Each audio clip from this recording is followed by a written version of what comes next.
یہ جھنڈا یہاں پہ لگا ہوا ہے، یہ لال کلر کا جھنڈا ہے، نہیں پتا ہوگا آپ کو، پتا ہے یہ ریڈ کلر کا جھنڈا کیوں لگا ہے یہاں؟ میں مبارکباد پیش کرتا ہوں کہ آپ نے لگایا ہے، اور آگے بھی اس پرچم کو لگانے کی روایت باقی رہنی چاہیے، ختم نہیں ہونی چاہیے۔ یہ جھنڈا پتا ہے کیوں لگا ہے؟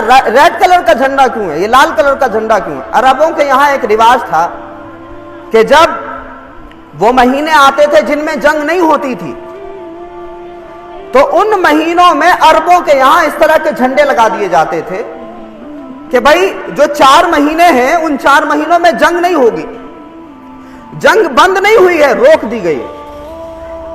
تو یہ جھنڈا اس بات کی علامت ہوتا تھا کہ جنگ جاری ہے لیکن کچھ مہینوں کے لیے روک دی گئی ہے، 4 مہینوں میں ہم جنگ نہیں کر سکتے، لیکن یہ جھنڈا اس بات کی علامت ہوتا تھا کہ جنگ ابھی بھی جاری ہے۔ پتا ہے یہ جھنڈا کیوں لگا ہوا ہے؟ یہ ریڈ کلر کا جھنڈا امام حسین کے گنبد کے اوپر بھی لگا ہوا ہے، آپ دیکھیے گا کبھی امام علی مقام کے گنبد کے بالکل برابر میں یہ لال کلر کا جھنڈا لگا ہوا ہے۔ یہ جھنڈا اس بات کی علامت ہے کہ یزیدیت اور حسینیت کی جنگ کربلا میں شروع ہوئی تھی اور وہ جنگ ابھی بھی جاری ہے اور قیامت تک جاری رہے گی۔ جس طرح سے کربلا میں امام علی مقام نے یزید اور یزیدیت سے سمجھوتا نہیں کیا، ویسے امام حسین کے ماننے والے قیامت تک کبھی بھی یزیدیت سے سمجھوتا نہیں کر سکتے۔ تو اس لیے یہ جھنڈا یہاں لگا ہوا ہے، اور آگے بھی اپنی نسلوں کو یہ وصیت کر کے جانا کہ ان جھنڈوں کا، ان امام بارگاہوں کا، امام علی مقام کا احترام اگر باقی رہے گا تو ہمارا ایمان باقی رہے گا، اور تحفظ ایمان کانفرنس کرنے کا مطلب باقی رہے گا۔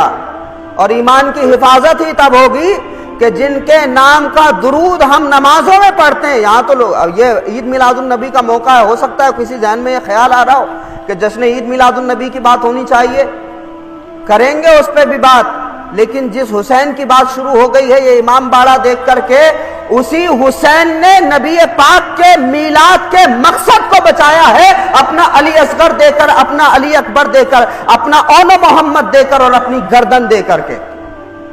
اور اسی وجہ سے حضرت امام شافعی نے فرمایا تھا کہ لوگوں، اہل بیت کی محبت کے لیے تو اتنا ہی کافی ہے کہ اگر بندہ ان پر نماز میں درود و سلام نہ پڑھے تو نماز مکمل نہیں ہوتی۔ تو جن پر ہر نماز میں درود و سلام پڑھنا ضروری ہے، ان کا ذکر کرنے کے لیے محرم کا انتظار نہیں ہوگا، جب نبی کا ذکر ہوگا تو آل نبی کا بھی ذکر ضروری ہے۔ اور اسی لیے فرمایا انہوں نے کہ لوگوں یاد رکھنا، اہل بیت کی محبت کے لیے اتنا ہی کافی ہے کہ ان پر نماز میں درود و سلام پڑھا جاتا ہے۔ اور جب حضرت امام شافعی نے یہ بات کہی کہ یہ اہل بیت کا مقام ہے، تو کہا جی یہ شافعی رافضی ہو گئے۔ امام شافعی کو اس وقت کے فتنہ اور فسادی لوگوں نے رافضی کہہ دیا، کہا یہ رافضی ہو گئے، یہ شیعہ ہو گئے۔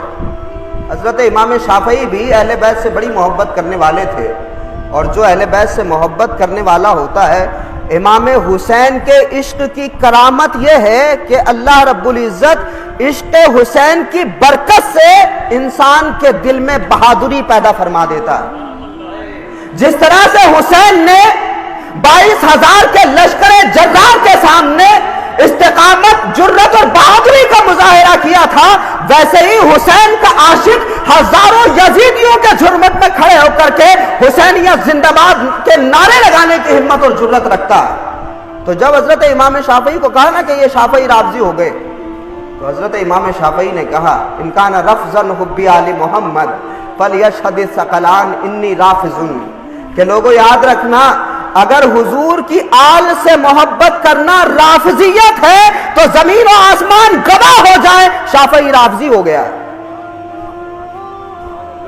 یعنی اگر یہ الزام دنیا دیتی ہے اہل بیت کی محبت کی وجہ سے کہ یہ صاحب رافضی ہو گئے، یہ شیعہ ہو گئے، تو امام شافعی کہتے ہیں ہاں زمین و آسمان گواہ ہو جائیں، اگر حضور کی آل سے پیار کرنا رافضیت ہے تو پھر شافعی رافضی ہو گیا۔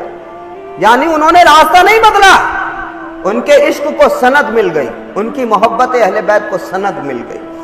تو ہم حسین سے اس لیے پیار کرتے ہیں کہ یہ کلمہ دیا رسول اللہ نے، لا الہ الا اللہ محمد الرسول اللہ، کلمہ دیا رسول اللہ نے اور جب اس کلمے کی آبرو اور عزت پہ حملہ ہوا تو بچایا امام علی مقام امام حسین علیہ السلام نے۔